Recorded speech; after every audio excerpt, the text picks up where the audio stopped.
Shu o'rinda bir misol. Shu Amerikada katta bir tijoratlarda yurgan bir savdogar bilan bizdagi bir yigit o'tirib gaplashib qolgan. 3-4 ta savdogarlar. Endi o'sha Amerikada katta biznes, millionlagan dollarlari bor, dindor, Alloh tanigan odam.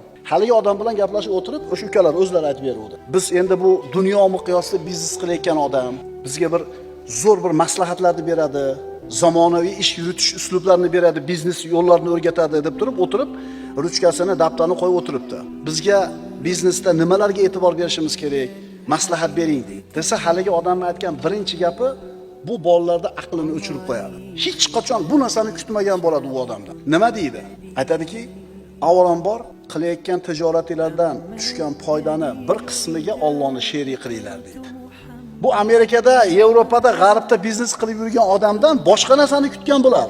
Molonga bo'lajana qilinglar, kursga qaranglar, mana qilinglar, kriptovalyuta trading deyishini kutgan. Lekin bu odam aytganki, qiladigan ishingizlarda topgan foydani bir qismiga Allohni sherik qilinglar. Ya'ni 100 so'm foyda topsanglar, 20 so'mi Allohniki deylar. Ajratinglar va o'sha 20% ajratib turib, ehson qilyapmiz demanglar. Bu Allohning haqqi deb ajratinglar.